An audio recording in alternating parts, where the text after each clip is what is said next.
happening, Stokastic NBA fans? My name's Terry McBride. Welcome to the No House Advantage NBA Strategy Show for Thursday, December 15th. Probably the 15th. It is the 15th because I saw in the promo for this show that No House Advantage just yesterday on the 14th ran their biggest NBA contests of the year. So if you missed out on that, you might have missed the biggest NBA contest they've had so far. But rest assured, they've got some great contests tonight. They've got some more great contests coming. So don't get too disheartened. We're going to talk through all the picks for tonight.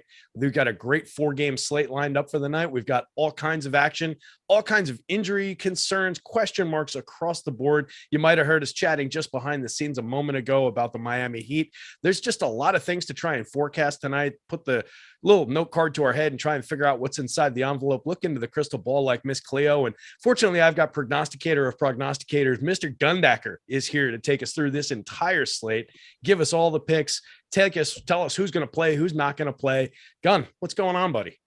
Here, at least we have an extra hour to decipher all this versus a usual lock time. But yeah, one of those 4 gamers that has more news than a 4 gamer should, but a lot of it's just Miami. I think to our benefit, we'll have that news before the dust settles, right? At least it's not a game that's an hour and a half into the slate. So it's just annoying from this far out from a content standpoint, but we'll have the news in time to make decisions equal to the field. Yeah, that one is more annoying than anything else. And we were chuckling about it because, there's on the site that I'm looking at, one of the fantasy sites, 12 of the 15 guys on the active roster are carrying an injury designation into today. It does look like we've got some confirmations around. It was Kyle Lowry is definitely going to be out. Dedmon's out. Lowry's out. Depot's out. Gabe Vincent is out. Jimmy Butler is probable. Rest of the team, as you put it, rest of the team game time decision. Entire roster. So just kind of treat it that way. We'll see what happens. We do have some of those guys kind of involved in some of our higher probability picks here. So we'll take a look at it. We'll go through all of these. What are some of the other injury considerations that you've got in mind? What are the other spots you're keeping an eye on? I think we've got some big news out. Phoenix was the other big one that I've got in mind. And then maybe the other side of that game in LA with Kawhi. Yeah. It looks like we got John Wall as well. Q tags on Devin Booker, DeAndre Ayton. Kawhi is unlikely to play. They didn't use the word doubtful, but it's a back-to-back, so we probably don't expect him to suit up. Zubac is to be determined. So those are definitely some usage shifters, especially if Ayton and or Booker were to miss this one. Could be a really big ripple effect throughout that lineup. Yeah, that looks like the big unknown spot to me is that, the impact in that Phoenix rotation. Obviously, those are 2 very big pieces there, and Booker most especially. That has a lot of trickle-down effect. So we'll watch that one. It looks like the 2 games in between, the Milwaukee-Memphis and the New Orleans-Utah game, seem a little bit cleaner as far as the news, unless something comes up, Thursday surprise type of news, somebody's resting, something like that. But we'll obviously keep an eye on that as lock approaches. We've got all the shows coming up later on in the day to cover all of that for DFS. And like you said, we do have until 8 o'clock Eastern time for lock. Do you go in for the single game football slates? You're going to be doing both that and NBA today, because those are locking within 15 minutes of one another tonight. Usually the Thursday night slates, I don't dabble too much. I make sure all my models are set up, but if the game is sexy enough to watch, which is a rare thing for Thursday, I'll jump in it. San Francisco's backups against Seattle doesn't fall into that category. No, it does not. Yeah, which is a shame because 3 of my biggest hits this year is Showdown, so I definitely should be playing more Showdown, but I just have if I don't want to watch it, I tend not to play it, which is a bad thing. Yeah. No, I've had a lot of success in the Showdowns, slates this year, particularly early in the season. Obviously, one very big win and then a couple nice finishes, but it's just going to be really tight putting those 15 minutes apart, and everything that I know I'm going to have to do. So I'm trying to decide whether I'm going to go in for both of them or not tonight, but I'll probably be playing just the NBA. I think that's my plan. But anyway, nobody wants to hear about what I'm going to be doing. They want to hear about what these good picks for the No House Advantage slate are. If you guys aren't playing at No House Advantage, make sure you get over there. There's 2 types of ways to play. We're going to be talking about the against the field picks. That's the slate of picks here with a bit looser lines. They're encouraging some action up at the top. top and at the bottom in terms of being able to rank some of these. They kind of treat some of these like salaries by providing very loose, very long lines where there's a lot of high probability picks, and those are like your low salary type plays that you can jam in for value. And then the game is played between the more tight, more close probability picks and how people rank those. So let's get into it, Gun. We've got one, the highest ranked one currently in our most recent runner projections is the under. And I think this is an interesting one to talk about out of the gate because it's on the Miami Heat. It's Max Strus and it's on the PRA. I'm not sure I totally agree here. The line is 18.5, and we've got that currently as a 90.6%er to go under. We've got him projected at 14. For the course of the season, 31.6 minutes, averaging an 18.5. So he's averaging what the line is, and we've got him projected to play less than that. But what are you seeing Max Strus as far as playing time and what he might be able to do on the court tonight?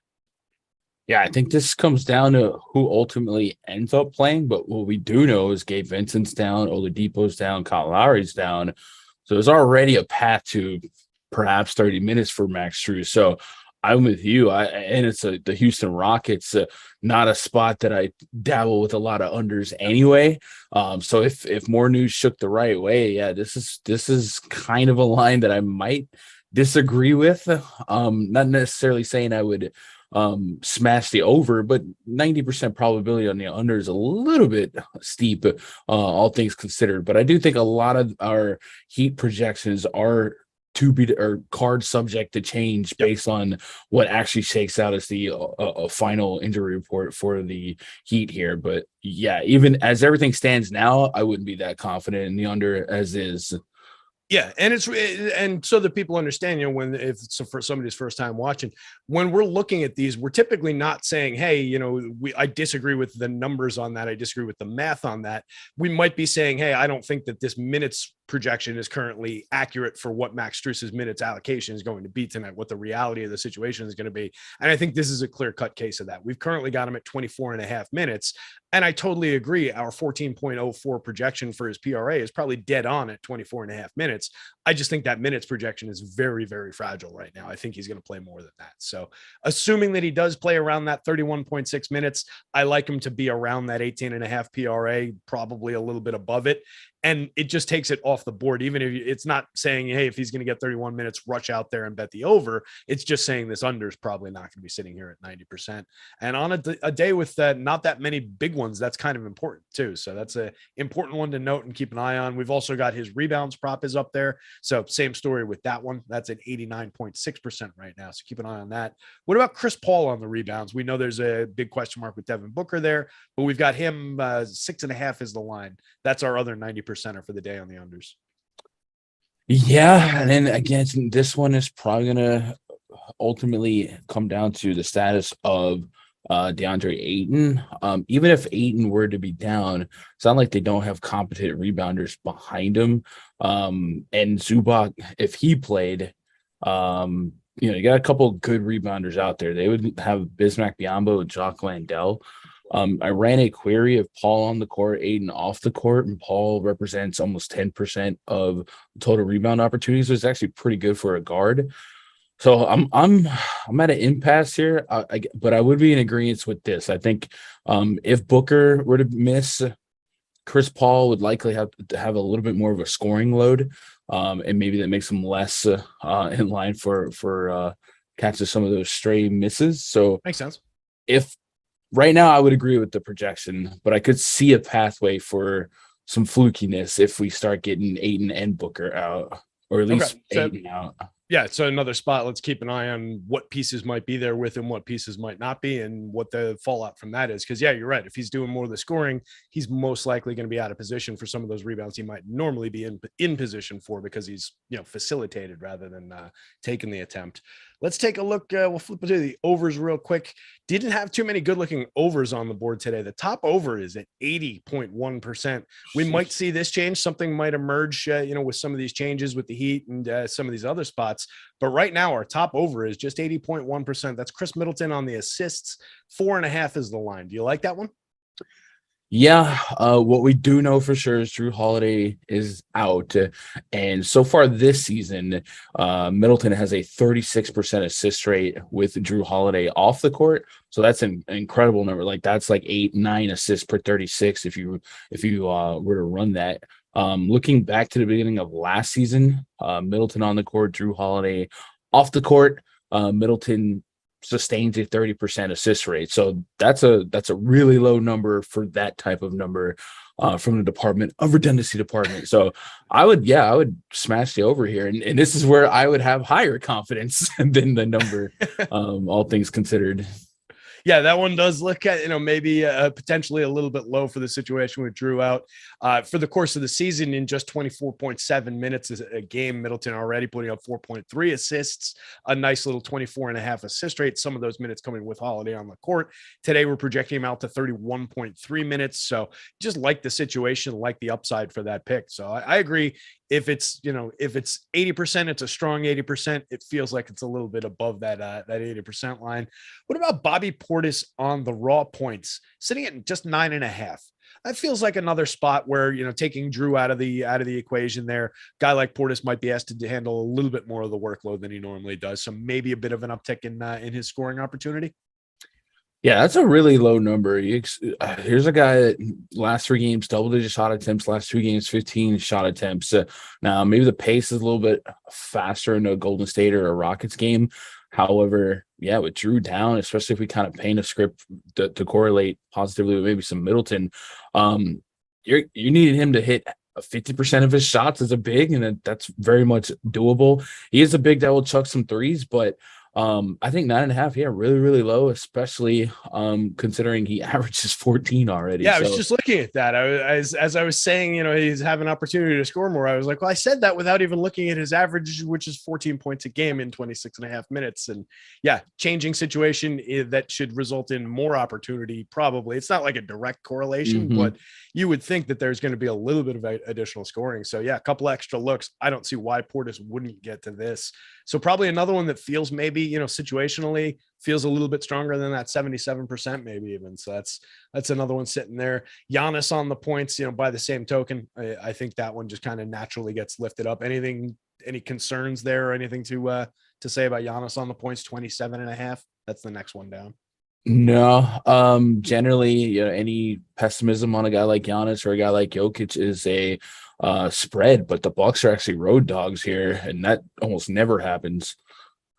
Yeah, it's going to be an interesting game. I think them going into Memphis should be a decent game with no Drew out there, and like you said, they're dogs by, I think, what was it, 1.5, 2.5? Yeah, like that's really suspect. Like that. Giannis is in, right? Like what is up here? Yeah, Giannis in, 2.5 point dogs, 227 point total. So the second media's total on the board. So should be an interesting spot. This is probably one where they'll come in and the Bucks will just blow the doors off them. It'll be a 20-point game by the third quarter, but we'll see what happens. What about let's go down the list here. Mike Conley back in our lives with Utah here. 5.5 on the assists line. That's sitting slightly above 75%. What do we think on that one? Yeah, that's below his season average of almost 8 per game. So that in itself is something that we do like. We love a meaty 230 total, 232 total, and it's projected to be competitive with just a 1-point spread. So the only concern with Conley, I think, as he comes back is he going to give us a decent chunk of minutes here? And he did in the same matchup, just played 29 minutes, and I believe Sexton is still down. So expect plenty of ball handling, and we're just sweating him to get to that line in maybe 30 minutes, but 29 minutes in a 20-point blowout. So there might have been meat on the bone to get back to a 30-34. So maybe his minute concern is more of a historical pessimism than an actual reality here. So yeah, I would lean the over. Yeah, and just looking at the last two, we went 25, 2 games back, 25 sat out, and then 29. So they did give him, a few additional minutes the last time out. So yeah, hopefully 30. I think he gets there in 30 anyway. And if we get a few additional minutes, I think we get all the runway that we need to get to that one. Let's jump back. We'll take a look at the unders again here. What about, so we talk Max Strus, we talk Chris Paul, Larry Markkinen. 9.5 on the rebounds. We've got him projected about 2 underneath that. He's averaging about 1 below that, about 8.5 a game. What do you think for Larry Markkinen here? Yeah, this total kind of feels rough, and Markkinen so far this season is like looking at rebound opportunities. I'm at 14% this season. That might not be right, but that's if it's double digits. Let me refresh the I have run here. 12.4%. 12% total rebound opportunities. That's not horrendous if he's going to get 35 minutes here, but yeah, I think he's going to be more of a guy that they ask to score than anything else, averaging 8.5 rebounds per game as is. Not a warm and fuzzy click. I guess I would lean with trust in the projection, which is lower than his game-to-game average, but the line is higher than his game-to-game average. So I'll just take a little bit of that leeway here. This is one of those I could see myself at the bottom of a card flipping both ways as a double hedge if I'm running multiple on a 4-gamer. But initially, I would lean with the projection on the under. Makes sense. Yep. I think one thing working in the under's favor here is we've got him projected slightly below what his season average is. So like we said, he's putting up 8.5, which is 1 below the line already in 33.8 minutes. Last time out, his first game back in after missing 3 or 4 games, he played 31 minutes, which is where we've got him projected 31-32 today. So shaving like a minute and change off, takes it down by another little peg there. So I can see where we're getting the supporting data for the under there, but it does feel, maybe a little bit of fragility there. If he gets his full complement of minutes, gets out to that 34-36 range, gets a little bit tighter there. Let's talk real quick about No House Advantage. We'll do the full read here. Like I said, yesterday, unfortunately, was their biggest NBA contest of the year. That doesn't mean there's not great action over there today and every day. There's 2 different types of contests that you can play. You can play these against the field contests with these big wide spreads and rank out your contest by confidence as you're making these player prop picks. And then you're going up against people like Alex and people like Gundacker and people who are fielding a bunch of different cards, entering it into the tournament here. If you win that, you can win up to $25,000 for your top entry. You can also play against the house, where you're just playing against them. You're not playing against anybody out there in a big, broad field who's using all kinds of tools against you and entering 150 times against you. You're only making your card against the house, but you're playing with tighter lines, sportsbook style lines. So it's a little bit more challenging as far as making the actual picks. But if you hit them all, you can win up to 20 times your entry fee. We've got a $50 deposit match going with them. So if you follow the link, go over there. If it's your first time depositing, up to $50 gets matched into your account when you do the deposit. We also have overlay there every night. Like I said, it was the biggest NBA contest they ran last night. And the last I saw it, when they were showing it on our Live Before Lock show, it was about half full, because they're running everything deliberately with overlay to leave incentive out there for people to go and jump on the site and start playing. Take some money, pop it into No House Advantage, use our free projections, use our free lineups to enter your contests. Thank us later. It's that simple, guys. Go check out No House Advantage. Let's look at a fun one. Zion Williams. Yeah. Zion on what do you got? Oh no, I was thinking Zion too. I know you're going to the rebounds. I was. What were you thinking? I was thinking the points is such a, I think we have 60% on the over, and that just maybe the Gundacker gut is a little stronger here, but man, Zion has been Shaq-tastic levels of dominant without Ingram. First of all, let's talk some pluses. The Utah Jazz allow the most points in the paint in the entire NBA. Without Brandon Ingram, Zion has a 30% usage rate. He will take almost all of his shots in the paint as is, and he'll usually get to the free throw line double digits. 25.5 is a really beatable number. That's a number he beat on the wrong side of a blowout in 26 minutes last time out.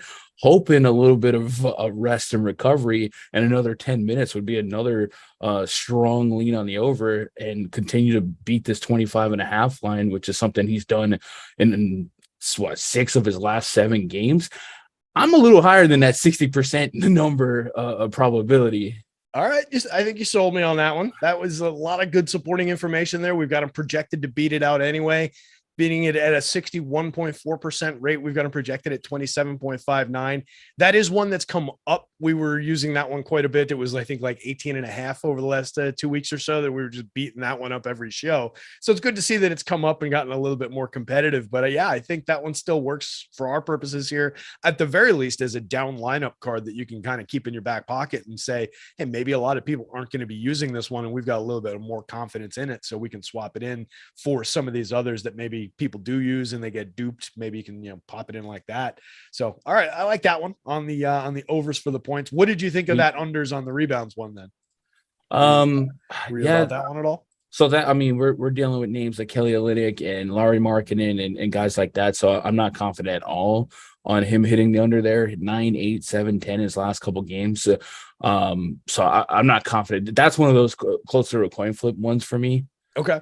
And then we did just get a slew of news. I don't know if you caught it for the Clippers, and that's going to reformulate a lot of projections for the Clippers side. For us, Kawhi Leonard ruled out, Paul George ruled out, Zubac still questionable, and Reggie Jackson ruled out. And all right, so that's going to have some downstream impact. What do you have any kind of read on Zubac, since he's the one we don't have an actual status on? I mean, is this a punt game at this point? If Phoenix calls their dogs off with Booker and Ayton, Zubac is somebody that hasn't offered more than 20 minutes in 3 games anyway since the 10th. So I think the fact that he left last night, didn't come back, I would lean him closer to out, especially since those other big man coming down with knee discomfort in the middle of a game and not coming back. That seems dicey to play. And yeah, it seems like at this point, like you said, just kind of punt this one. Like, why wouldn't they? The other guy that had a Q tag that I was wondering about in that one coming in that I don't see a status on still here is John Wall, who is another guy that, like, why would you push him if you didn't have to? So that would be interesting. Do you see anything on the no house board that immediately jumps to mind as like, holy shit, we got to jump on this one now because of this situation? What do we have for that game when we say? So they don't always have everyone in the game with a number. Yeah, that's where it gets interesting with some of these. We do have some Marcus Morris props in here. The other ones, there's Paul George, who's not going to go. There's Zubac, who we both think is not going to go. We could talk through, some Zubac ones, I guess, if he does, but there's Kawhi and then there's Marcus Morris. So I guess let's look at Marcus Morris because he's the one who's going to be out there. So taking a look, sort some of these. And I was thinking, since in retrospect, since John Wall rested last night and now all these guys are out, it might have been I forgot that Wall didn't go last night. So yeah, that probably would put Wall in then, I would think. Yeah, that would make some sense. So let's look Marcus Morris Sr. Sitting at I don't know why I threw the senior on there, just because it's in front of me and just read every word that's on the prompter. Marcus Morris points 11.5 is the line. We had it at 67.6 before all this news came down. 67.6% probable to go over, projected for 13 and change. So does that increase your confidence in the raw points going well over that 11.5? I've got a 22% usage so far without Kawhi, George, Reggie. So yeah, that's high enough to expect him to get there. I think it really comes down to who will be the ball handler. If it is John Wall, we know he can facilitate. I really don't know what other Terrence Mann. I don't know who else might move the ball up court. So I'm assuming it's John Wall. If it's John Wall, I like John Wall to set up shots for some of his teammates, especially as trusted veteran league more. So yeah, I would lean the over. Yeah, I think it makes sense. You just said a number in the 20s for his usage, so that means it goes up from the 19 that he's getting under normal circumstances. With that 19 in 30 minutes a game, he's putting up 13.6 real life points per 36. That goes to 16.3. So I do think, given a few additional minutes, some additional usage, just seems like there's enough opportunity for him to cruise through that. So it was one that was already somewhat comfortable on a kind of short day, and I think it just picks up a lot of comfort and a lot of space. Do you like his 3-pointers prop any more than that one? It's at 1.5. We had him projected 61% to go over with a 1.85 projection. Do you like that to go up just on volume of opportunities? It makes sense naturally.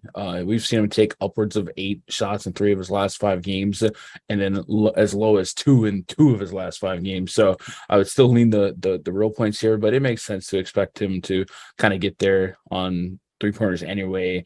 It's yeah. I would assume if he hits the over on that, he's probably getting to his points anyway. Yep. So you can't play them both together, but maybe you can alternate between different cards. Use one or use the other one. I do think they go pretty well in relation to one another.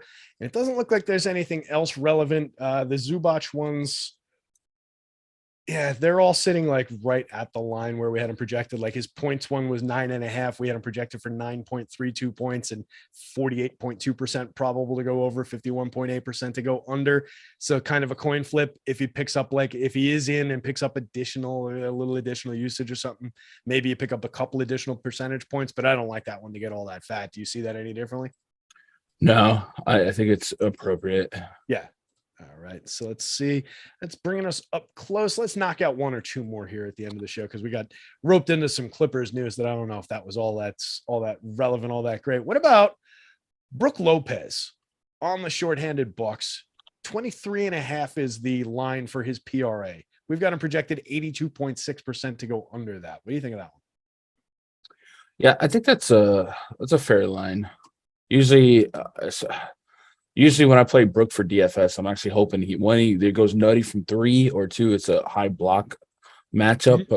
And the Grizzlies can surrender blocks typically when John Morant rushes the paint, but Brook's somebody that will kind of be half and half. And with Steven Adams there to maybe limit some of his interior PRA, I would lean the under on Brolo. And then I think that might positively correlate with our interest in the Bobby Portis over as it is. Oh, that's a good call. I like that. So we can work both of those into a card there, and we're off and running with a couple combined correlated picks, and maybe you look to some of those other Bucks picks that we talked about too, and build out just kind of a Bucks stack into this card. Let's do one more. Last interesting guy on the board. Let's call it. Let's say Kelly Olynyk is an interesting guy. And let's see what his PRA looks like. 25.5 on the PRA for Kelly Olynyk. Slips just below 80% on the over.